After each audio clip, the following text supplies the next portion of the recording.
Computer networks lecture number 1। आज के lecture में हम बेसिक नेटवर्किंग टेक्निक्स जो हैं और नेटवर्क्स का इंट्रोडक्शन लेंगे। स्टार्ट करते हैं आज का लेक्चर। तो सबसे पहले कुछ बेसिक टर्मिनोलॉजीज़ हैं जिनके बारे में हमें पता होना चाहिए। सबसे पहले है data communication. Data communication deals with transmission of signals in a reliable and efficient manner. Data transmission क्या होता है, डाटा कम्युनिकेशन क्या होती है? ये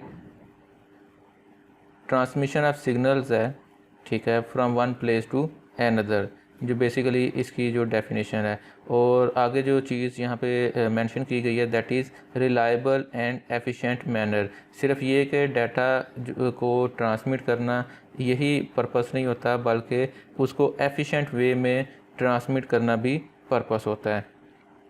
इससे रिलेटेड जो टॉपिक्स हम अपने इस सब्जेक्ट में डिस्कस करेंगे वो होंगे सिग्नल ट्रांसमिशन मीडियाज़ के बारे में हम पढ़ेंगे, signal encoding, interfacing, data link control और मल्टीप्लेक्सिंग। ये कुछ टॉपिक्स हैं जो हम इसमें डिस्कस करेंगे। फिर आगे बढ़ते हैं तो नेटवर्किंग को अगर हम देखें कि नेटवर्किंग क्या है, deals with the technology and architecture of the communication network. Networking क्या होती है कि ये जो डिफरेंट कंप्यूटर नेटवर्क होते हैं, कम्युनिकेशन के जो नेटवर्क्स हैं, उनका आर्किटेक्चर लाइक डिज़ाइन क्या होगा, उनका स्ट्रक्चर क्या होगा, टेक्नोलॉजी क्या होगी, किस तरह से डाटा जो है वो कम्युनिकेट होगा, किस तरह से डाटा ट्रांसमिट होगा। और आगे जैसे लिखा हुआ है used to interconnect communicating devices, कि जो कम्युनिकेशन के लिए डिवाइसेस यूज़ हो रही हैं उनको आपस में किस तरह से कनेक्ट किया जाएगा, ये चीज़ हम देखेंगे। उसके बाद फिर नेक्स्ट जो इसके रिलेटेड जो टॉपिक्स हैं उसमें हम लैन्स और वैन, इसके बारे में आपको बेसिक आइडिया तो होगा कि LAN stand for local area network, वैन stand for wide area network. तो ये भी हम डिस्कस करेंगे आज। फिर उसके बाद नेक्स्ट ये कि डिफरेंट कम्युनिकेशन प्रोटोकॉल्स को भी देखा जाएगा। अब कम्युनिकेशन प्रोटोकॉल्स जो हैं वो क्या होते हैं? पहली बात तो ये कि आज हम डिफ़ाइन करेंगे कि व्हाट आर प्रोटोकॉल्स।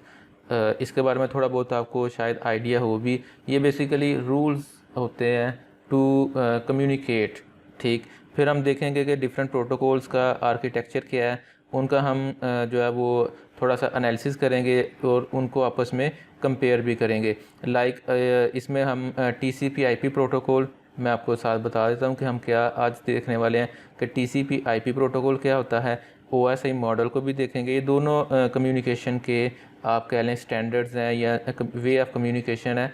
तो इनको बारी बारी अलग अलग हम डिस्कस करेंगे और इसके बाद फिर हम इनको कंपेयर भी करेंगे आज की क्लास में। आगे बढ़ते हैं। हमारे पास जो सबसे पहले अगर हम देखें तो एक सिंपल कम्युनिकेशन जो एक मेथड है, कम्युनिकेशन का जो वे है दो डिवाइसेस के दरमियान, वो यहाँ पे बताया गया है। सबसे पहले ये कि एक सोर्स होता है। सोर्स जो है वो डाटा को ट्रांसमिट करता है किसी भी तरीके से। और ये जो ट्रांसमीटर यहाँ पे लिखा हुआ है, ये ट्रांसमीटर सोर्स सिस्टम जो है उसी का पार्ट होता है। मतलब ये अब जैसे आप अगर अपने मोबाइल फ़ोन से कोई डाटा कम्युनिकेशन कर रहे हैं तो ये जो आपके डाटा को ट्रांसमिट करने के लिए इस काबिल बनाने वाला जो सिस्टम है या जो आप कह लें ट्रांसमीटर है, वो आपके मोबाइल डिवाइस के साथ ही अटैच्ड होता है। फिर ये टोटल जो आपका सेटअप है, ये सोर्स मतलब जो आप कह लें, और ट्रांसमीटर से डाटा जो है वो ट्रांसमिशन मीडियम के ज़रिए जो है वो रिसीविंग एंड तक पहुंचता है। अब ये जो सेंडर है, अगर इसको देखा जाए, जो सेंडर वाला हमारा पार्ट है उसमें अगर मैं आपको हाईलाइट करके बताऊं तो ये हमारा एक तरह से सोर्स है और ये लास्ट पे जो है ये हमारी डेस्टिनेशन है। ठीक हो गया। तो इस तरह से और दरमियान में अगर हम देखें तो ये हमारे पास दरमियान में ट्रांसमिशन का मीडियम है। अब सोर्स सिस्टम मल्टीपल टाइप्स के हो सकते हैं, डेस्टिनेशन मल्टीपल टाइप्स के, इवन ये जो दरमियान में आपको ट्रांसमिशन मीडिया नज़र आ रहा है इसकी भी कई टाइप्स हो सकती हैं जो कि अभी हम आगे डिस्कस करेंगे। इसी चीज़ को एग्जांपल के तौर पे ये नीचे डिफ़ाइन किया गया है कि किस तरह से जो सोर्स है वो बेसिकली आपका कोई कंप्यूटर लैपटॉप होगा और वो आप जो भी ट्रांसमिशन करते हैं वो ट्रांसमिशन आप करते हैं मॉडेम के थ्रू। मतलब आपके सिस्टम के साथ एक मॉडेम कनेक्ट होता है। अगर आप मॉडेम PTCL का यूज़ नहीं कर रहे तो आप कोई डिवाइस यूज़ कर रहे होंगे जैज़ की, जोंग की, तो वो बेसिकली आपके ट्रांसमिशन के लिए आपको हेल्प आउट करता है। फिर दरमियान में कम्युनिकेशन के लिए ट्रांसमिशन सिस्टम है। तो वो जो ट्रांसमिशन सिस्टम है उसकी कई टाइप्स हैं। कुछ लोग वायरलेस यूज़ करते हैं, कुछ लोग वायर्ड यूज़ करते हैं, और इवन जब हम यहाँ से चाहे वायरलेस ही भेज रहे हैं, हो सकता है कहीं पे जाके उसमें वायर्ड सिस्टम जो है वो भी यूज़ हो रहा हो। बहरहाल ये डिफरेंट कम्युनिकेशन के लिए ट्रांसमिशन सिस्टम्स हैं, वो हम देखेंगे कि किस तरह से होता है। रिसीविंग एंड पे जो है एक रिसीवर है, और रिसीवर वही है कि जिसने आपके जो सिग्नल वहाँ से सोर्स सिस्टम से आ रहे हैं उसको एक्सेप्ट करना है और डेस्टिनेशन सिस्टम तक पहुँचाना है। अब यहाँ पे डेस्टिनेशन सिस्टम सर्वर लिखा हुआ है, लाजमी नहीं सर्वर हो। डेस्टिनेशन सिस्टम कोई मोबाइल फ़ोन भी हो सकता है, डेस्टिनेशन सिस्टम जो है वो कोई कंप्यूटर वर्क स्टेशन भी हो सकता है, कोई लैपटॉप भी हो सकता है, वो कुछ भी हो सकता है। बहरहाल एक सिंप्लीफाइड कम्युनिकेशन मॉडल जो है उसको एक्सप्लेन किया गया है with the help of diagram. अब एक कम्युनिकेशन मॉडल के जो कंपोनेंट्स हैं उनके बारे में थोड़ी सी बात हो जाए कि सबसे पहले है सोर्स। सोर्स क्या है? जिसने डाटा को जनरेट करना होता है ताकि वो डाटा ट्रांसमिट हो सके, और ये मैंने आपको अभी एक्सप्लेन किया है कि ये कोई भी चीज़ हो सकती है, कोई भी डिवाइस हो सकती है, लाइक कोई फ़ोन और कंप्यूटर। ठीक है, इसके बाद नेक्स्ट जो चीज़ हमारे पास है सोर्स के बाद, वो है ट्रांसमीटर। अब ट्रांसमीटर का काम क्या है? ट्रांसमीटर का काम है कि इसने डाटा को कन्वर्ट करना है। ठीक है, इस तरह से कन्वर्ट करना है कि वो ट्रांसमिट एबल हो जाए। ठीक है, ट्रांसमिट हो सकें। अब देखें, जैसे अगर ये मैं बोल रहा हूँ तो मेरी आवाज़ आप तक आ रही है, तो ये जो हमारी डिवाइसेस दरमियान में इन्वॉल्व हैं, ये आवाज़ को इलेक्ट्रिक सिग्नल्स में, डिजिटल सिग्नल में कन्वर्ट करती हैं, और फिर उसके बाद जो है ये कम्युनिकेशन जो है वो पॉसिबल हो रही है।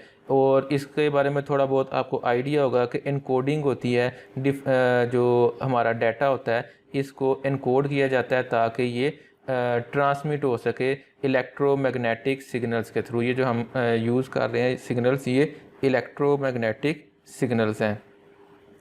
फिर इसके बाद ट्रांसमिशन सिस्टम।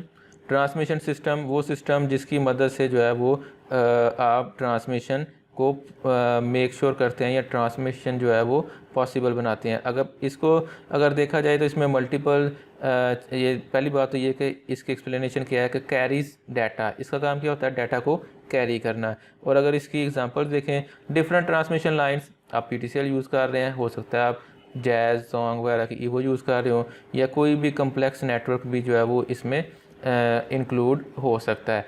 नेक्स्ट जो हमारे पास चीज़ है दैट इज़ रिसीवर। अब रिसीवर जो है इसका क्या काम है? सिंपल जो नेम से ही हमें क्लियर हो रहा है कि इसने रिसीव करना है। जो सिग्नल्स जो है इस तक पहुंच रहे हैं, इसने उसको रिसीव करना है और सिग्नल को उस फॉर्म में कन्वर्ट करना है कि वो रीडेबल हो। रीडेबल, अब देखें ये आवाज़ जो है ये कन्वर्ट हुई इलेक्ट्रोमैग्नेटिक सिग्नल्स में। अब उन इलेक्ट्रोमैग्नेटिक सिग्नल्स को आप लोग अंडरस्टैंड नहीं कर सकते, लेकिन ये रिसीवर जो कि आपके रिसीविंग एंड पे कोई मॉडेम है, जो भी डिवाइस है, ये इसको जो है वो रिसीव करेगी और कन्वर्ट करेगी ताकि आप जो है ये इसको रिसीव कर सकें डेस्टिनेशन डिवाइस पे। और डेस्टिनेशन डिवाइस जो है उसका काम क्या होता है? उसने जो इनकमिंग डाटा है उसको रिसीव करना है। अब वो चाहे आपका फ़ोन है, कंप्यूटर है, कुछ भी है, वो ये जो डाटा आ रहा है उसको आपके सामने जो है वो प्रेजेंट करेगा। अगर वो डाटा ऑडियो फॉर्म में है तो आपको जो प्रेजेंटेशन होगी वो स्पीकर्स पे होगी। अगर ये वीडियो है तो वो आपको स्क्रीन पे शो हो जाएगी। मतलब जैसे भी आउटपुट आपको देनी होगी वो आउटपुट प्रोवाइड करेंगे। कुछ कम्युनिकेशन टास्क जो है वो यहाँ पे मेंशन्ड है। की कम्युनिकेशन टास्क का मतलब क्या है कि एक जो कम्युनिकेशन टेक प्लेस होती है उसके अंदर कुछ एलिमेंट्स इन्वॉल्व होते हैं। ठीक है, मतलब ट्रांसमिशन सिस्टम इन्वॉल्व होता है, इसके बारे में हमने थोड़ी सी डिस्कशन की है। सिग्नल जनरेशन एक प्रोसेस है, सिग्नल्स को जनरेट किया जाता है। सिंक्रोनाइजेशन होती है, सिंक्रोनाइजेशन होता है कि आपस में मैचिंग करना, आपस में एक कोऑर्डिनेशन इस्टेब्लिश करना कि सेंडर डाटा सेंड कर रहा है, रिसीवर जो है उसको रिसीव कर रहा हो और पता हो कि कौन सा डाटा आना है, और किसी वजह से डाटा जो है वो प्रॉपर नहीं आया तो उसको रीसेंडिंग, इस तरह की सारी चीज़ें। एक्सचेंज मैनेजमेंट, डाटा किस तरह से आपस में एक्सचेंज होना है, एरर डिटेक्शन एंड करेक्शन होती है, एड्रेसिंग एंड रूटिंग इन्वॉल्व होती है। ये जो जितनी भी टर्म्स हैं ये फर्दर वक्तन फ़वक्तन हमने इनको बड़ी डिटेल में डिस्कस करना है, लेकिन ये है कि यहाँ पे इस तरह इसलिए ये मैंने लिखे हैं ताकि अगर इनकी एक्सप्लेनेशन मतलब जो कि इनका एक्चुअल टॉपिक है उससे पहले अगर ये आ जाए तो आपको थोड़ा सा आइडिया हो कि ये क्या होता है। एड्रेसिंग एंड राउटिंग क्या है कि आपको पता होना चाहिए कि हर नेटवर्क जो नेटवर्क होता है उस पर हर मौजूद डिवाइस का कोई ना कोई एड्रेस होता है, एड्रेसिंग उसमें आ जाता है। फिर राउटिंग का मतलब क्या होता है कि ये जो डिफरेंट राउटर्स होते हैं हर एक के पास हर डेस्टिनेशन डिवाइस का एक एड्रेस होता है और राउटिंग पाथ होता है कि मतलब आप किस तरह से जाएंगे। आप फॉर एग्ज़ाम्पल अगर मैं इसकी एग्ज़ाम्पल आपको जनरली देना चाहूँ तो अगर हम में से कोई इस्लामाबाद जाना चाह रहा है तो हम कहेंगे जी कि वो उसका जो एड्रेस है वो हाउस नंबर 237G11 ये उसका जी एड्रेस है, वो तो एड्रेस हो गया।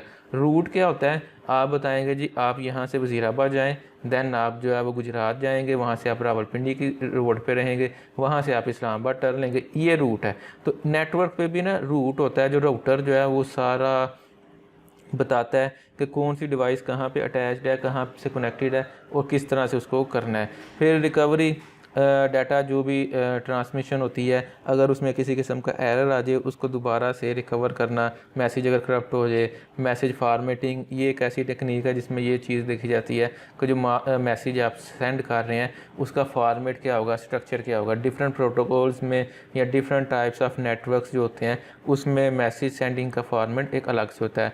फिर नेटवर्क सिक्योरिटी और नेटवर्क मैनेजमेंट, इसके अबाउट भी जो है वो बात होगी, क्योंकि ये भी इसमें इन्वॉल्व होते हैं कि जो नेटवर्क जिस पे आप डाटा कम्युनिकेट कर रहे हैं वो कितना सिक्योर्ड है। नंबर 2 उसकी मैनेजमेंट भी इसके अंदर जो है वो शामिल होगी। ये कुछ की पॉइंट्स से एक कम्युनिकेशन टास्क के। अच्छा जी, ये हमारे पास एक सिंप्लीफाइड डाटा कम्युनिकेशन मॉडल हमें नज़र आ रहा है। इसमें क्या होता है कि हमारे पास सबसे पहले एक सोर्स है, सोर्स से जो डाटा को जो डाटा ट्रांसमिट होना है वो अब सोर्स जो है वो क्या होगा, कंप्यूटर या मोबाइल फ़ोन। अब ये जो कंप्यूटर और मोबाइल फ़ोन है यहाँ से जो कम्युनिकेशन होगी ये डिजिटल, क्योंकि हमारी जितनी भी डिवाइसेस हैं ये सारी की सारी जो है वो डिजिटल होती हैं। तो यहाँ से जो सिग्नल जनरेट होंगे वो डिजिटल फॉर्म में होंगे। ये ऊपर जो है यहाँ पे ये प्रेजेंट भी किया गया है, ठीक है। ये डिजिटल फॉर्म में कम्युनिकेशन होगी। अब जो हमारा ट्रांसमीटर है वो मोस्टली मॉडम होता है। मॉडम क्या करता है कि हमारा जो डाटा या सिग्नल जो है वो डिजिटल फॉर्म में है उसको कन्वर्ट करता है एनालॉग फॉर्म में, और एनालॉग फॉर्म में कन्वर्ट करके ट्रांसमिशन मीडिया जो है उस तक पहुंचाता है। अब मोस्टली जो हमारा ट्रांसमिशन मीडिया है दैट इज़ एनालॉग। आप अगर मोबाइल डाटा यूज़ कर रहे हैं तो वो आपका जो मोबाइल नेटवर्क है, जो टावर लगा हुआ है, उसके बाद वो केबल्स के थ्रू जा रहा है, या आप PTCL यूज़ कर रहे हैं तो वो आपका जो डाटा है वो आपको पता है घर में जो PTCL की वायर आ रही है तो वो जो वायर आ रही है वो एनालॉग सिस्टम है, इसलिए एनालॉग में कन्वर्ट करना ज़रूरी होता है। एक चीज़ आप दोबारा से मैं आपको एक चीज़ बताता हूँ कि कोई भी कम्युनिकेशन सिस्टम है उसका तरीक़ाकार ये है कि डाटा उसके अंदर डिजिटल है और रिसीविंग एंड पे भी डिजिटल ही रिसीव होना है। लेकिन जो डिजिटल कम्युनिकेशन होती है ना, डाटा का डिजिटल फॉर्म में ट्रैवल करना, वो बड़ा स्लो प्रोसेस है। हमें चाहिए high speed communication. High speed communication होती है एनालॉग डिवाइसेस में, एनालॉग सिग्नल्स के ज़रिए। तो हम क्या करते हैं, इस डिजिटल सिग्नल को एनालॉग सिग्नल में कन्वर्ट करते हैं। वो एनालॉग सिग्नल जो है वो फिर ट्रैवल करता हुआ जाता है और डेस्टिनेशन पे जो है वो डिजिटल सिग्नल के तौर पे रिसीव होता है। तो ये जो ट्रांसमीटर है ये एनालॉग ट्रांसमिशन जो है इसको जारी रखेगा और डाटा जो है वो एनालॉग ट्रांसमिशन एनालॉग सिग्नल्स की फॉर्म में जो है रिसीवर पे पहुंचेगा। अब रिसीविंग एंड पे भी मॉडम है। वो मॉडम क्या करेगा, वो मॉडम उस डाटा को जो उसने रिसीव किया है उसको मतलब जो यहाँ पे डाटा आया है इसको कन्वर्ट करेगा डिजिटल सिग्नल में, और ये डिजिटल सिग्नल्स जो हैं ये पहुंच जाएंगे डेस्टिनेशन के पास। अब जो डेस्टिनेशन पे मोबाइल है, कंप्यूटर है, लैपटॉप है, वो आपका जो डाटा उधर से आया है सोर्स से, उसको इधर डेस्टिनेशन पे वो रिसीव कर चुके होंगे। ये एक सिंप्लीफाइड कम्युनिकेशन मेथड है कि कम्युनिकेशन होनी है एनालॉग फॉर्म में, इसलिए जो भी डाटा आपका डिजिटल टू डिजिटल कम्युनिकेशन है, लेकिन उसके पहले एनालॉग में कन्वर्ट होना है, एनालॉग ही ट्रांसमिशन होगी, और उसके बाद जब रिसीव होगा तो आपकी ये वाली डिवाइस जो है रिसीविंग एंड पे ये इसको दोबारा से ट्रांसलेट कर देगी। हमारे पास जो एक डिवाइस होती है जो हम मोस्टली घरों में भी यूज़ करते हैं, जिसको हम मॉडम कहते हैं, तो वो मॉडम जो है ये वर्ड निकला है मॉडुलेटर और डी मॉडुलेटर से। इसके दो पार्ट हैं, पार्ट नंबर 1 MO मॉडुलेटर का और DEM डी मॉडुलेटर का। तो इसका काम यही है कि सिग्नल एनालॉग आ रहा है तो उसको डिजिटल में करना, डिजिटल आ रहा है तो उसको सिग्नल में उसको एनालॉग में करना। यही चीज़ आपको यहाँ पे नज़र आ रही है कि डिजिटल से एनालॉग, और उसके बाद अगर आप देखें तो ये एनालॉग से डिजिटल में इसको कन्वर्ट कर रहा है। तो ये मॉडम का वर्ड निकला, ये मॉडुलेटर और डी मॉडुलेटर से बनाया गया है। नेक्स्ट है जी networking. What is networking? Networking क्या है जी? Point to point communication, not usually practical. ये जो कम्युनिकेशन है पॉइंट टू पॉइंट कम्युनिकेशन, मतलब एक एंड से दूसरे एंड तक जो कम्युनिकेशन है इसको हम कहते हैं नेटवर्किंग। और इसमें अब क्या है कि devices are too far apart, ठीक है। Large set of devices would need impractical number of connection. अच्छा, पहली बात तो ये कि हम कम्युनिकेशन में ये कहते हैं कि दो डिवाइसेस होंगी और उनके दरमियान जो कम्युनिकेशन है उसको हम कहेंगे कि ये नेटवर्किंग है। फॉर एग्ज़ाम्पल मैं कहता हूँ जी ये दो डिवाइसेस हैं, इनको आपस में जब आप कनेक्ट कर देंगे तो ये एक नेटवर्क बनेगा। वैसे आप इससे ज़्यादा डिवाइसेस को भी आपस में कनेक्ट कर सकते हैं, लेकिन मैं आपको एक सिंपल एग्जांपल दे रहा हूँ। लेकिन वो कहता है कि चूँकि हमारे पास जो डिवाइसेस हैं, एक तो उनके दरमियान डिस्टेंस बहुत ज़्यादा है, तो डिस्टेंस होने की वजह से बहुत ज़्यादा ऐसे होता है कि हमें उनके दरमियान जो है डिफरेंट किस्म के कनेक्शंस जो है वो लेने पड़ते हैं। अब इसकी एग्ज़ाम्पल हम इस तरह से लेते हैं कि अब फॉर एग्ज़ाम्पल ये जो हमने कम्युनिकेशन करनी थी, ये रेड वाला जो मैंने एक डिवाइस बनाई थी, ये अज्यूम कर लेते हैं कि हमारे पास यहाँ पे है। अब अगर ये यहाँ पे है तो इनके दरमियान जब कम्युनिकेशन होगी तो पॉसिबल नहीं है, लाजमी नहीं है कि ये डायरेक्ट कम्युनिकेशन पॉसिबल हो, डिस्टेंस बहुत ज़्यादा है। तो क्या होगा कि कुछ ऐसे सिस्टम्स भी होंगे जो दरमियान में जो है वो मौजूद होंगे डिफरेंट लोकेशंस पे, और उनका जो है वो डिफरेंट उनके पर्पसेस जो हैं होंगे। अब हम क्या करते हैं इसमें नेटवर्किंग में क्या होता है कि इन डिवाइसेस को यूज़ करते हुए जो है वो फिर कम्युनिकेशन की जाती है। किस तरह से कि हम बजाय इसके कि दो सिस्टम्स को डायरेक्ट कनेक्ट करें, हम उन सिस्टम्स को आपस में कनेक्ट कर देते हैं, और कनेक्ट करने के बाद हम कम्युनिकेशन बना लेते हैं। मतलब देखें, एक इसका इससे लिंक हो गया, इसको इससे लिंक कर देते हैं, ये जो है ये इधर लिंक इसका बन जाता है, इसका लिंक इधर बना लेते हैं, इधर हम इसको इधर लिंक अप कर लेते हैं, इसका लिंक इसके साथ इस्टेब्लिश कर लिया, इसका लिंक जो है वो इसके साथ इस्टेब्लिश हो गया। अब क्या होगा, जब हमने डाटा को ट्रांसमिट करना है तो वो डाटा ट्रांसमिशन जो है वो हमारे लिए इजी होगी, क्योंकि हमारे पास एक पाथ आ गया कम्युनिकेशन का। तो बेसिकली वो बताना ये चाह रहा है कि नेटवर्किंग जो है ये एक सलूशन है कि जब आपने कम्युनिकेशन करनी हो दो डिवाइसेस के दरमियान जो कि डायरेक्टली आपस में कनेक्टेड नहीं है, तो उनके दरमियान हम डिफरेंट जो है कनेक्शंस जो हैं उनको यूज़ कर लेते हैं। यही चीज़ सिंपल वे में अगर वो देखें तो उन्होंने कहा कि हमने जो कम्युनिकेशन देखी थी वो तो इस तरह से थी कि सोर्स है, डेस्टिनेशन है, और उनकी ऐसे कम्युनिकेशन होगी। लेकिन इसमें कुछ चीज़ें इन्वॉल्व हैं, और वो चीज़ें क्या इन्वॉल्व हैं कि पॉसिबिलिटी है कि वो डिवाइसेस थोड़ी सी डिस्टेंस पे हों, और थोड़ा डिस्टेंस पे होने की वजह से हमें उनका एक नेटवर्क बनाना पड़े। जैसे यहाँ पे नीचे लोकल एरिया नेटवर्क जो है ये शो किया गया है कि ये कम्युनिकेशन हो सकता है इस फार्मूले के तहत हो रही हो, ठीक है। और एक अदर ऑप्शन ये भी है कि पॉसिबिलिटी है कि जो कम्युनिकेशन है वो इस फॉर्मेट में हो रही हो कि डिवाइसेस जो हैं वो बहुत ज़्यादा दूर हैं, उनके दरमियान बहुत ज़्यादा डिस्टेंस है, तो क्या होगा कि दरमियान में बहुत से डिफरेंट किस्म के आप कह लें नोड्स या कनेक्शंस आएंगे, और वो कनेक्शंस मैंने आपको यहाँ पे ये बना के दिखाए हैं इस तरह के। मतलब आप डायरेक्टली तो कनेक्टेड नहीं है ना।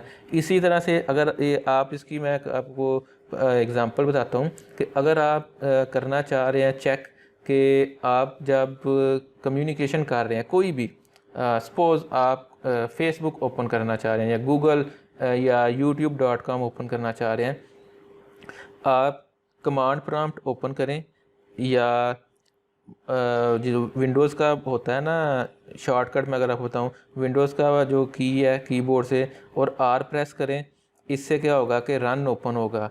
ठीक है, वो जो रन का डायलॉग बॉक्स ओपन होगा, उसके बाद आप वहाँ पे टाइप करें CMD, तो वो कमांड प्रॉम्प्ट ओपन हो जाएगा, वो ब्लैक कलर की स्क्रीन जो होती है। उसके बाद आप यूज़ करें जो कमांड एक दें इसके अंदर TRAC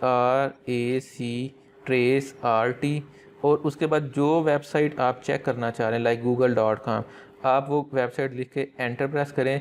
ये आपको बताएगा, जब आप ये कमांड लिखेंगे ये आपको बताएगा कि आपकी ट्रैफिक जब गूगल तक जाती है या गूगल से वापस आती है तो वो किन स्टेप्स से होकर गुज़रती है, या वो किन किन डिवाइसेस से होकर गुज़रती है। आपको उन तमाम डिवाइसेस के जो है वो नज़र आएंगे,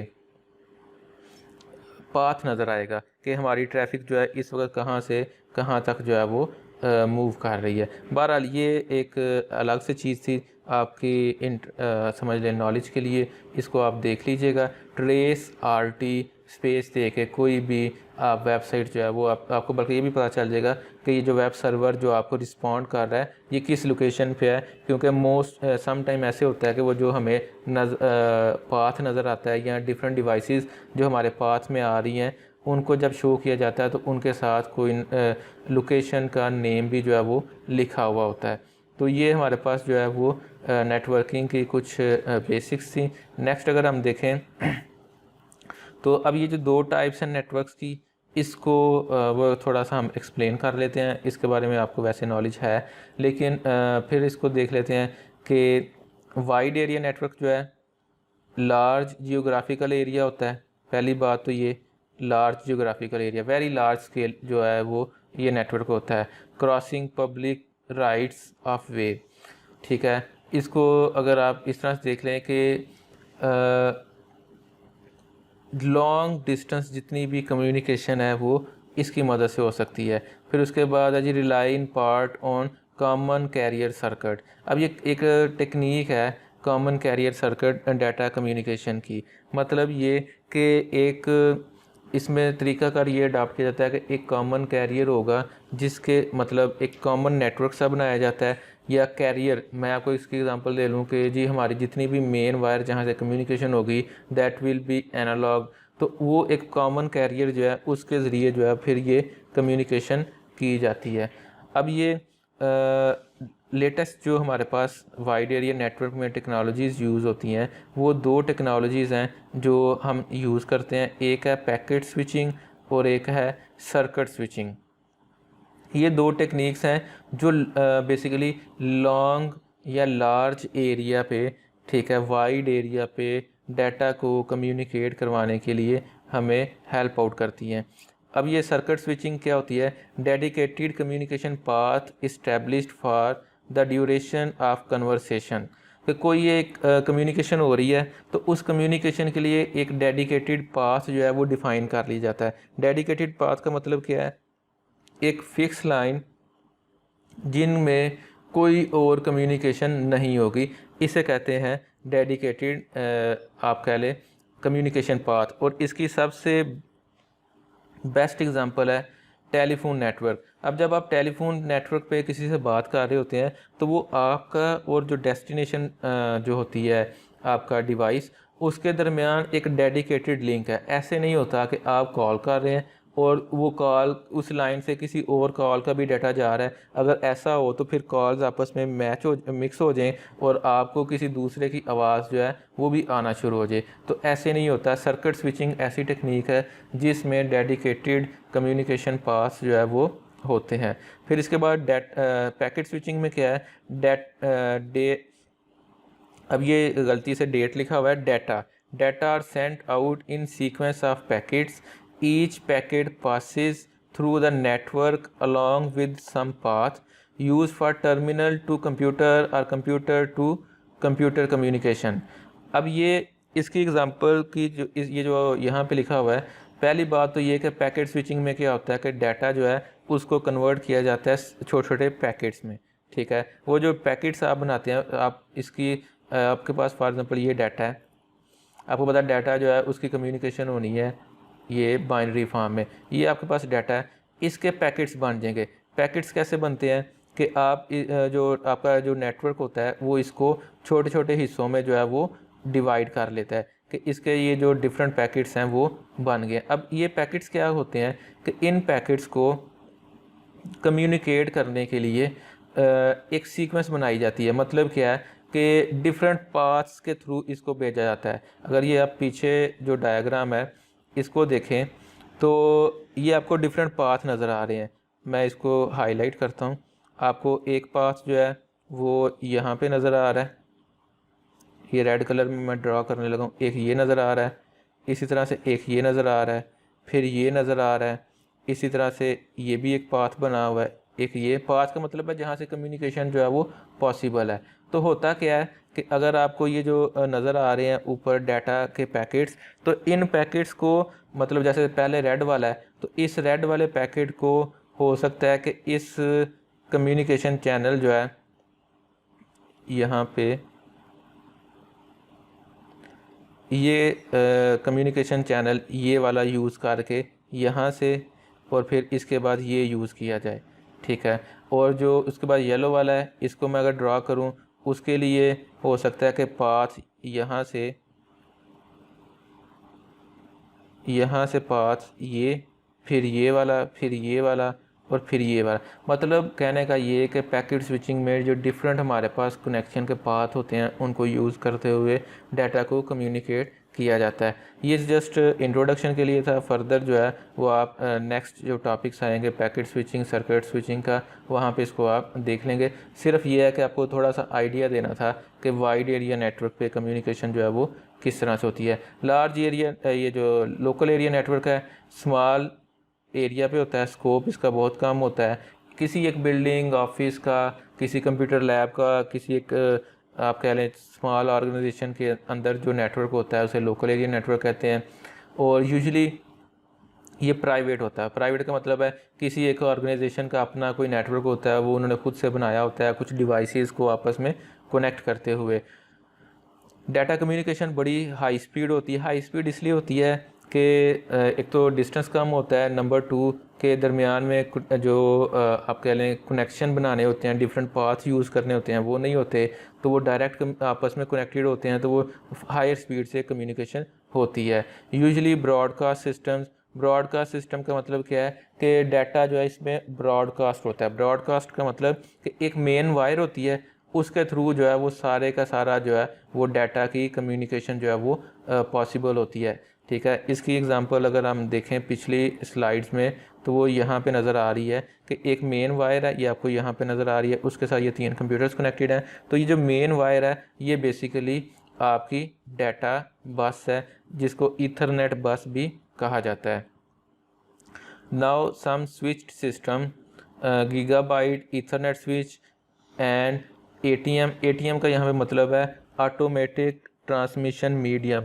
ठीक है, ये कुछ आप कह लें कि न्यू सिस्टम या न्यू टेक्नोलॉजीज़ हैं जो लोकल एरिया नेटवर्क में यूज़ होती है इसके लिए कम्युनिकेशन के लिए। बेसिकली ये जो गीगाबिट ईथरनेट स्विच है ये भी एक स्विचिंग स्कीम ही है, लेकिन ये है कि ये डिज़ाइन की गई थी ताकि हायर स्पीड पे, मज़ीद हायर स्पीड पे डाटा ट्रांसमिशन पॉसिबल हो सके।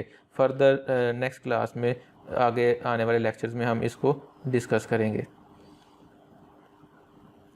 अच्छा जी, तीसरा पार्ट था हमारा आज के लेक्चर का कि प्रोटोकॉल्स क्या होते हैं। अब प्रोटोकॉल्स के बारे में आपको थोड़ा बहुत आइडिया होगा कि क्या होता है, लेकिन जो कम्युनिकेशन में प्रोटोकॉल का एक अलग से मतलब है। प्रोटोकॉल यूज़ होते हैं कम्युनिकेशन के लिए between entities in a system. Entity क्या होती है? कोई एक चीज़ जिसके जो कि सिस्टम का पार्ट है। मतलब ये कि एक कम्युनिकेशन सिस्टम है, उसमें एक साइड पर मोबाइल है, दूसरी साइड पर लैपटॉप है, तो मोबाइल और लैपटॉप जो है वो एंटिटीज़ है। कोई भी एप्लीकेशन हो सकती है, कोई भी डिवाइस हो सकती है, जैसे यहाँ पे नीचे मेंशन है कि कोई ईमेल फैसिलिटीज़ हो सकती है, कोई टर्मिनल का मतलब यहाँ पे है कि वो जो कंप्यूटर्स हैं, कोई एप्लीकेशन, कोई ईमेल फैसिलिटी, मतलब आपका मेलिंग सर्वर हो सकता है, कोई कंप्यूटर्स हो सकते हैं। टर्मिनल का मतलब है कंप्यूटर्स हो सकते हैं। फिर उसके बाद systems, computer system, terminal system, remote sensor. तो किसी भी कंप्यूटर सिस्टम या टर्मिनल को या रिमोट सेंसर का यहाँ पे मतलब है कि कोई ऐसी चीज़ जो एक साइड पे मतलब इनडायरेक्टली उस कम्युनिकेशन का जो आप कह लें अदर पार्ट है वो सिस्टम कहलाएगा।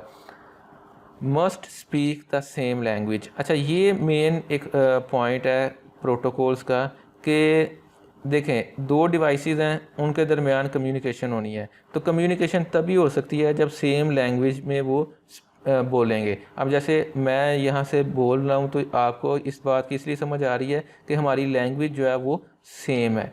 तो कंप्यूटर या डिवाइसेस का आपस में सेम लैंग्वेज बोलने का क्या मतलब है कि इसका मतलब यह है कि एक डिवाइस जिस तरह से डाटा को कन्वर्ट करके ट्रांसमिट कर रही है, दूसरी डिवाइस के पास भी उसको भी पता होना चाहिए कि मेरे तक जो डाटा आ रहा है वो किस तरह से कन्वर्ट हुआ है और उसको मैंने रिवर्स कैसे करना है। एक प्रोटोकॉल के कुछ की एलिमेंट्स हैं, सिंटैक्स है, सिमेंटिक्स हैं और टाइमिंग है। इनको अब देख लेते हैं।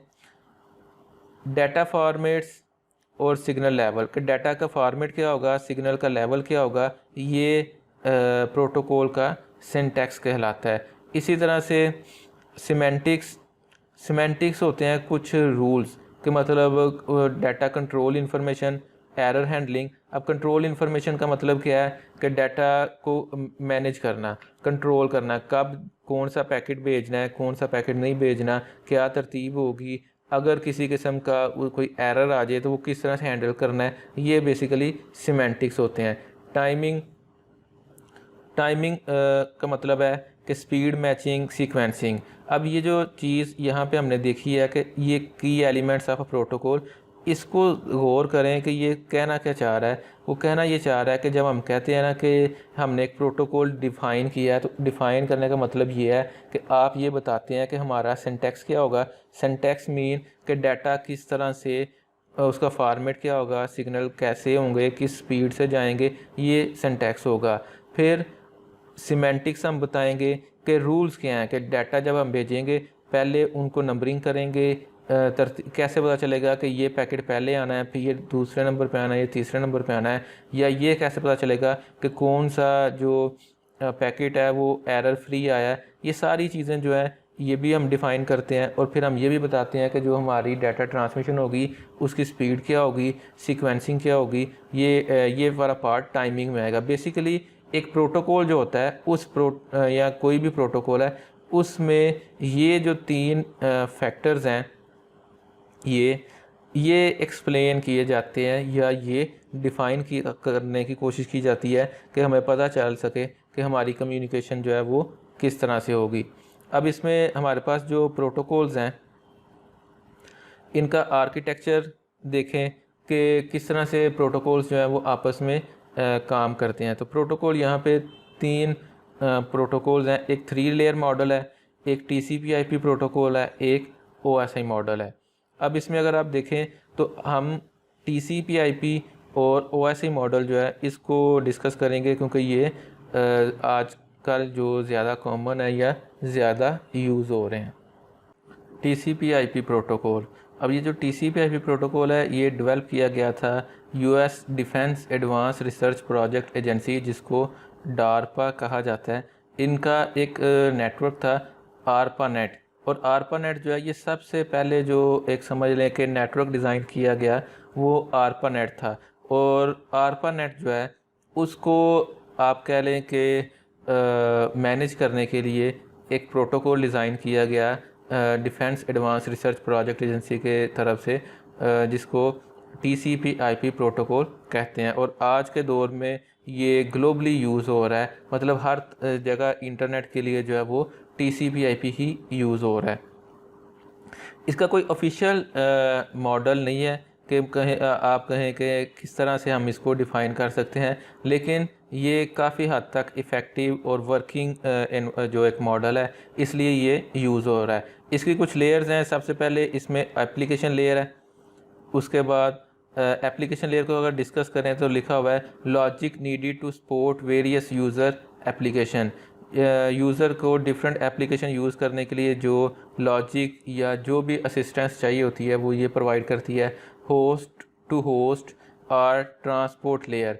फिर इसके बाद जो अगली लेयर है वो है ट्रांसपोर्ट लेयर, और ट्रांसपोर्ट लेयर का काम क्या है? End to end reliable delivery, मतलब एक पॉइंट से दूसरे पॉइंट तक जो कम्युनिकेशन है वो रिलायबल हो। और ये वाला पार्ट परफॉर्म करना होता है, ये परफॉर्म करना होता है TCP ने। मतलब ये वाला जो पार्ट है इसे कहते हैं ट्रांसमिशन कंट्रोल प्रोटोकॉल। अगर आप देखें तो हमारा जो एक्चुअल ये प्रोटोकॉल का नेम है that is TCP/IP, transmission control over internet protocol. तो ये वाला जो पार्ट वाइट में हाईलाइट हुआ है ये TCP यानी कि ट्रांसमिशन कंट्रोल का काम है। एंड टू एंड जो डिलीवरी है इसका काम है। फिर नेक्स्ट जो लेयर है हमारे पास दैट इज़ इंटरनेट लेयर। अब इंटरनेट लेयर जो है इसका क्या काम है? इंटरनेट लेयर प्रोवाइड करती है राउटिंग फंक्शन। अब राउटिंग फंक्शन मैंने आपको थोड़ा सा आइडिया स्टार्ट में दिया था कि एक पॉइंट से दूसरे पॉइंट पे जाने के लिए जो दरमियान में मल्टीपल पाथ्स आते हैं, कनेक्शंस आते हैं, उनको जो है वो ये उसका पाथ जो है या रूट जो है वो डिफ़ाइन करती है। फिर उसके बाद है नेटवर्क एक्सेस लेयर। जो नेक्स्ट हमारे पास ये लेयर है नेटवर्क एक्सेस लेयर, इसका काम क्या है? डाटा की जो है वो एक्सचेंज। ठीक है, इसने क्या करना होता है? डाटा को एक्सचेंज करना होता है बिटवीन सिस्टम्स एंड नेटवर्क। अब जो डाटा की कम्युनिकेशन हो रही है वो दो नेटवर्क्स के दरमियान भी हो सकती है, वो दो कंप्यूटर्स के दरमियान भी हो सकती है।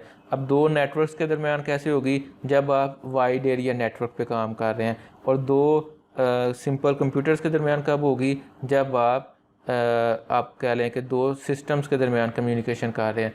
और नेक्स्ट फाइनल जो हमारे पास कम्युनिकेशन के लिए है that is physical layer.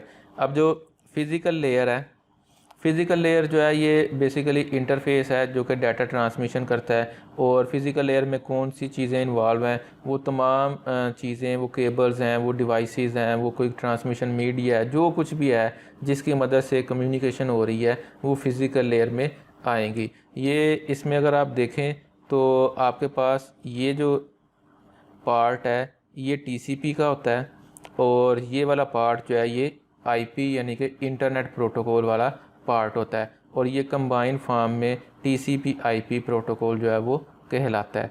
Next हम देखें अगर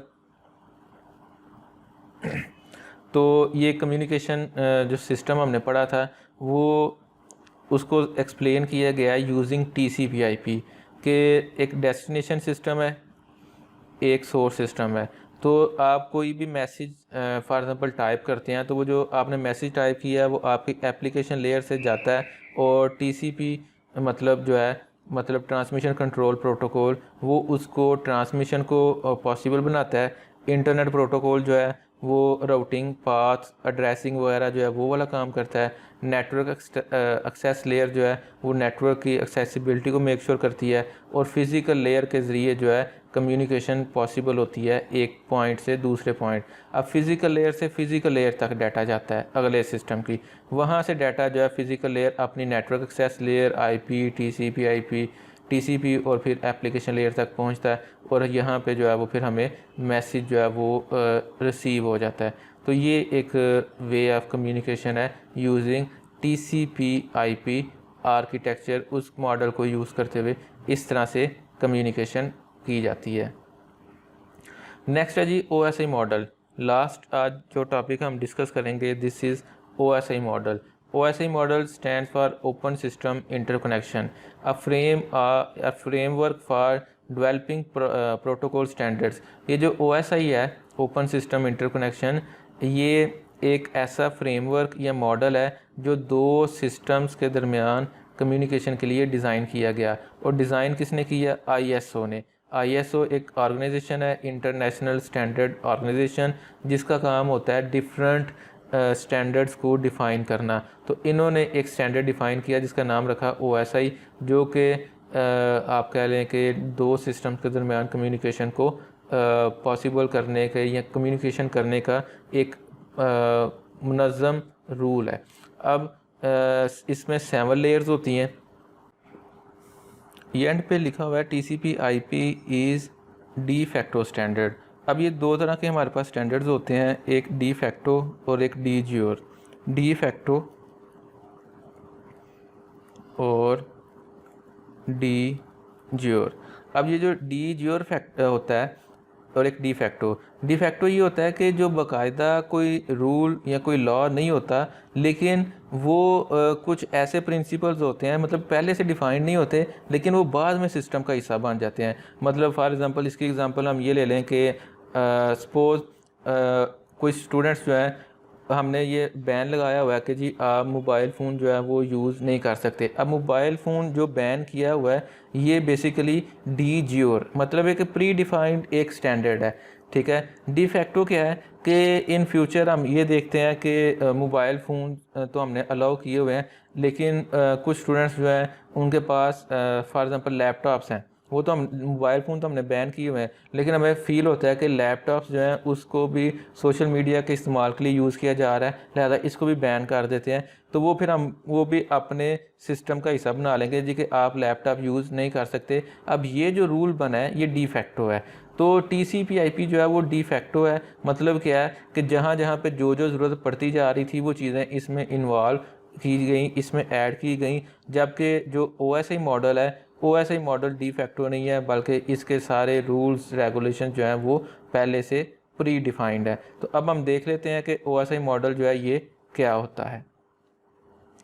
OSI मॉडल की 7 लेयर होती हैं, और application layer, presentation layer, session layer, transport layer, network layer, data link layer और फिज़िकल लेयर। तो ये 7 लेयर्स हैं। इनकी आपने तरतीब जो है वो याद रखनी है, और तरतीब याद रखने के लिए आपके पास मल्टीपल वेज़ हैं।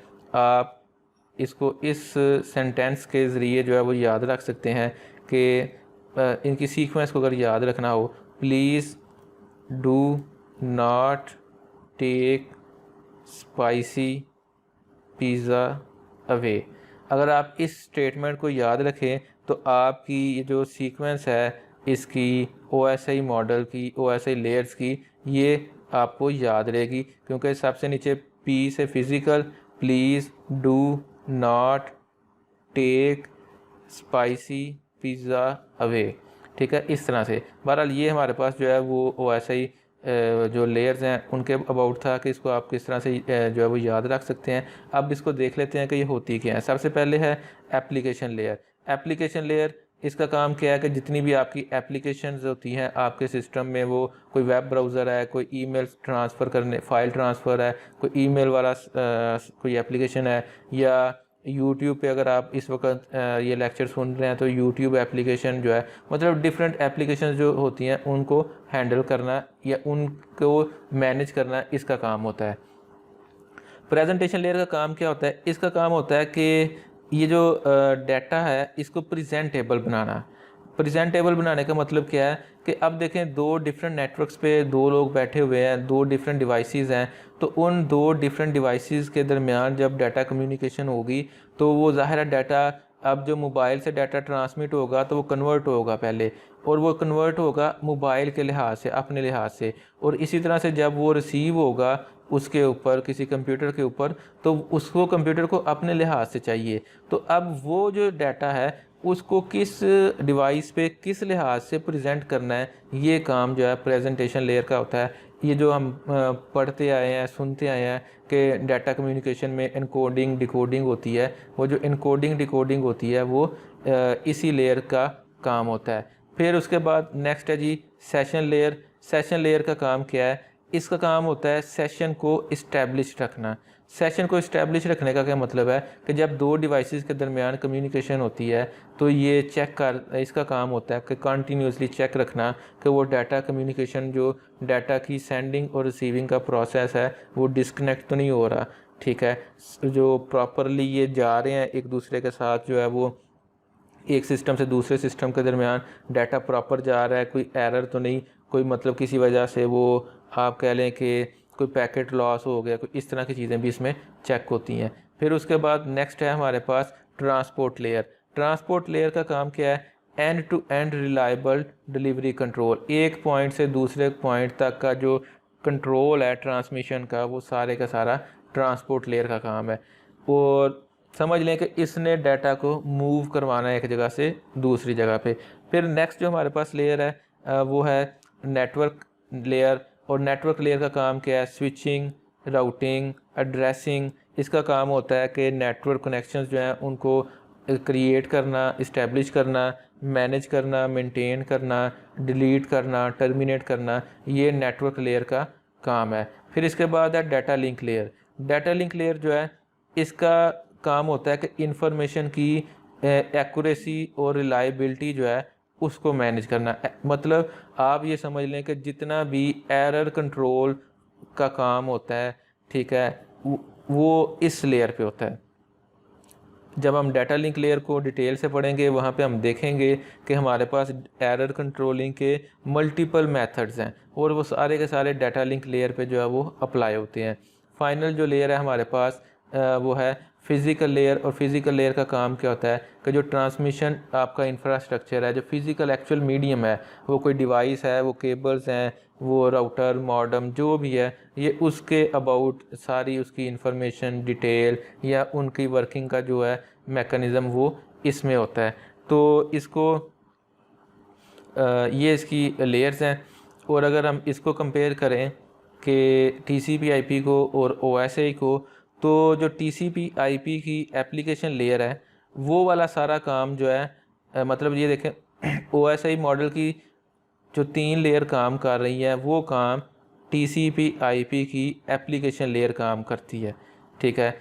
इसी तरह से जो काम सेशन लेयर और ट्रांसपोर्ट लेयर का है वो वाला काम जो है वो ट्रांसपोर्ट लेयर कर रही है TCP/IP की, ठीक है। इसी तरह से जो काम नेटवर्क का है, ठीक है, वो आधा काम जो है वो उसने करना है इंटरनेट लेयर ने, ये यहाँ पे मैं शो कर रहा हूँ। और जो नेटवर्क एक्सेस है, जिसने नेटवर्क की एक्सेस को कंट्रोल करना है, मैनेज करना है, उसके ज़िम्मे जो काम है वो आधा नेटवर्क वाला है और आधा OSI की डाटा लिंक लेयर वाला है। और फिज़िकल लेयर दोनों साइड्स पे वही काम करती है जो फिज़िकल लेयर को करना चाहिए, या हम कह सकते हैं कि दोनों साइड्स पे फिज़िकल लेयर जो है वो सेम है। ये साथ ये बताया है कि कौन सा पोर्शन है जिसमें हार्डवेयर जो है वो इन्वॉल्व होता है, कौन सा पोर्शन है जिसमें जो है वो फर्मवेयर, ठीक है, वो इन्वॉल्व होता है, कौन सा पोर्शन है जिसमें सॉफ्टवेयर जो है वो इन्वॉल्व होता है। और फिर सॉफ्टवेयर में भी बताया कि ऑपरेटिंग सिस्टम, मतलब सिस्टम सॉफ्टवेयर कहाँ पे इन्वॉल्व होता है और यूज़र से रिलेटेड एप्लीकेशन सॉफ्टवेयर कहाँ पे अप्लाई होते हैं। लेकिन मेन ये थोड़ा सा कंपैरिजन ही था कि दोनों में किस तरह से ये एक दूसरे के साथ लिंक्ड हैं, TCP/IP और OSI मॉडल। एंड पे बात कर लेते हैं कि स्टैंडर्ड्स होते क्या हैं। स्टैंडर्ड्स बेसिकली क्यों रिक्वायर हैं, ये क्या होते हैं? स्टैंडर्ड हमें रिक्वायर होते हैं टू अलाउ फॉर इंटरऑपरेबिलिटी। ये इंटरऑपरेबिलिटी का मतलब क्या है? दो सिस्टम्स के दरमियान, दो डिवाइसेस के दरमियान, दो इक्विपमेंट्स के दरमियान इंटरऑपरेबिलिटी। इंटरऑपरेबिलिटी का मतलब होता है किसी चीज़ का एक सिस्टम में उसी तरह से काम करना जिस तरह से वो किसी दूसरे सिस्टम में वर्क कर रही थी। तो वो कैसे पॉसिबल होगा? स्टैंडर्ड से। अब इसकी एग्जांपल मैं आपको इस तरह से देता हूँ कि अगर आप एक BScs कर रहे हैं, तो BScs आप जिस यूनिवर्सिटी से कर रहे हैं उसी यूनिवर्सिटी से अगर आप माइग्रेशन करना चाह रहे हैं इस कॉलेज से किसी दूसरे कॉलेज की तरफ, तो अगर तो आप उसी कोर्स में, मतलब आप दूसरे कॉलेज में जाते हैं, आप यहाँ से जाते हैं जी लाहौर किसी कॉलेज में या यूनिवर्सिटी में, तो अगर किसी कॉलेज में अगर आप लाहौर में जाते हैं और उनके पास भी अगर एफिलिएशन सेम GC यूनिवर्सिटी की ही होगी, तो फिर तो आपको कोई मसला नहीं होगा, कोर्सेज़ आपके सारे मैच हुए हुए हैं, आपने जो है वो आगे सेमेस्टर जो है वो कंटिन्यू कर लेने हैं। लेकिन अगर उनका तरीकाकार अपना हुआ, वो किसी और यूनिवर्सिटी से करवा रहे हुए, आपने किसी और से किया हुआ, तो फिर आप वहाँ पे एडजस्ट नहीं हो कर सकते। इसीलिए जो स्टैंडर्ड डिफ़ाइन किया जाता है कि जी इस काम को करने का ये स्टैंडर्ड है, ताकि जहाँ पे भी हो वो उसी तरह से ही उस पर मतलब सारे काम करें, ताकि अगर आपस में इंटर ऑपरेबिलिटी, मतलब एक जगह से दूसरी जगह जाके काम करना पड़े, तो उसमें कोई प्रॉब्लम ना हो। एडवांटेजेस की बात कर लेते हैं। एडवांटेज क्या है? Ensures a large market for equipment and software. जब आप स्टैंडर्ड डिफाइन कर लेते हैं तो फिर लार्ज फिर वो जो इसमें यूजेबल, मतलब या ऐसे सॉफ्टवेयर या हार्डवेयर जो कि इसमें इस्तेमाल हो सकते हैं, वो फिर उनकी वैरायटी बढ़ जाती है। क्योंकि अगर एक स्टैंडर्ड है, अब जैसे ये देखें ना कि ये अगर आप YouTube पे लेक्चर ले रहे हैं, तो ये लेक्चर जो है ये उसमें कुछ लोग लैपटॉप पे सुन रहे हैं, वो भी डिवाइस इसमें जो है वो सूटेबल है, कुछ लोग मोबाइल पे सुन रहे हैं, वहाँ पे भी सूटेबल है। अब ये कैसे पॉसिबल हुआ? क्योंकि जो डाटा ट्रांसमिशन है वो एक स्टैंडर्ड वे में हो रही है, ठीक है, और allow products from different vendors to communicate. Different किस्म के वेंडर्स, डिफरेंट कंपनीज़ के जो प्रोडक्ट्स हैं उनको आपस में कम्युनिकेट करने में हेल्प आउट करती हैं। अब ये देखें, अगर आप लैपटॉप में ये सुन रहे हैं तो आप कोई ये गूगल क्रोम या फायरफॉक्स वगैरह आपने ओपन किया हुआ है, अगर ये आप मोबाइल पे सुन रहे हैं तो आपने यूट्यूब की ऐप जो है वो ओपन की हुई है, तो डिफरेंट प्रोडक्ट्स पे आपको कम्युनिकेशन जो है वो पॉसिबल करती है। डिसएडवांटेज क्या है? Freeze technology. फ्रीज टेक्नोलॉजी का मतलब क्या है कि जब आप एक स्टैंडर्ड डिफाइन कर लेते हैं, सारी डिवाइसेस उसी के ऊपर आ गई, तो फिर जो टेक्नोलॉजी की एडवांसमेंट है वो रुक जाएगी। मतलब आप देखें ना, इसकी सिंपल एग्जांपल ये है, हमारे पास यहाँ पे पाकिस्तान में जितने मोबाइल्स हैं वो 4G वाले हैं, तो अगर यहाँ पे 5G आ जाए तो फिर हमें तो मसला हो जाएगा कि हमारे जो ये मोबाइल्स हैं ये 5G पे ट्रांसफ़र नहीं हो सकते। और 5G तो तब आएगी कि जब सारे, या उसका फ़ायदा तब होगा जब सारे मोबाइल्स या सारी डिवाइसेस जो है वो 5G वाली हो। तो इसलिए टेक्नोलॉजी का जो उसकी जो एडवांसमेंट है वो थोड़ी सी रुक जाती है, फ्रीज़ हो जाती है। May be multiple standards for same thing, और ऐसी भी पॉसिबिलिटी है कि एक काम को करने के मल्टीपल स्टैंडर्ड्स हों, तो फिर भी जो है वो एक इशू हो जाता है कि किस तरह से हम इसको ले कर चलें। जैसे मैंने आपको कहा कि यूनिवर्सिटी का मैंने आपको एग्जांपल दी, तो ऐसे भी तो हो सकता है ना। अब जैसे उसने HEC ने उसके स्टैंडर्ड्स डिफ़ाइन किए हुए हैं कोर्सेज़ के, तो उसमें यह है कि आप MSc में या थीसिस कर लें या 2 कोर्सेज़ पढ़ लें, लेकिन कुछ यूनिवर्सिटीज़ इस चीज़ पे फोकस करती हैं कि नहीं जी थीसिस ही करना है, कुछ कहते हैं कि आप उनके जगह जो है 2 पेपर दे सकते हैं।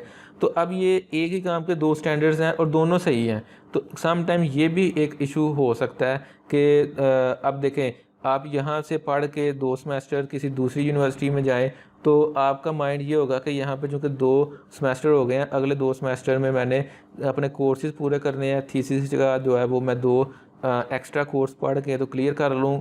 लेकिन क्या होगा, आप दूसरी साइड पे जाते हैं तो वहाँ पे जो है वो मस्ट होता है कि थीसिस ही करना है, तो हालांकि वो ठीक है अपनी जगह पे, वो तो फिर क्या है कि फिर थोड़ी सी प्रॉब्लम जो है वो हो सकती है इस केस में। तो ये जो है ये स्टैंडर्ड्स हैं। कुछ स्टैंडर्ड्स ऑर्गेनाइजेशन है, ये आपको पता होना चाहिए, internet society, ISO, ITU, ATM forum, IEF, ITF। इसमें जो मेन है वो इंटरनेट सोसाइटी और ISO है, और इसमें भी सबसे ज़्यादा टॉप पे ISO ही है। तो ये स्टैंडर्ड्स थे, डिफरेंट स्टैंडर्ड ऑर्गेनाइजेशन थी। ये हमारा आज का टॉपिक था जिसमें हमने बेसिक जो नेटवर्किंग है उसका इंट्रोडक्शन लिया। काफ़ी ज़्यादा चीज़ें हमने डिस्कस की। हमने कम्युनिकेशन मॉडल्स देखे, उसके बाद हमने नेटवर्क्स की थोड़ी सी टाइप्स को डिस्कस किया, फिर हमने पैकेट स्विचिंग और सर्किट स्विचिंग एक नई चीज़ हमने देखी, प्रोटोकॉल्स के बारे में देखा और उसमें TCP/IP प्रोटोकॉल क्या होता है इसको देखा। फिर हमने ये देखा कि वो मॉडल TCP/IP का क्या है, और एंड पे OSI मॉडल को हमने देखा भी और उसके बाद उसको एक्सप्लेन भी किया और कंपेयर भी किया TCP/IP से कि ये किस तरह से आपस में लिंक है। कुछ स्टैंडर्ड्स की भी बात हुई। तो ये आज का हमारा जो टॉपिक है स्टैंडर्ड ऑर्गेनाइजेशन तक। नेक्स्ट वीक जो है वो हम नए टॉपिक और नए लेक्चर के साथ जो है इसको कंटिन्यू करेंगे।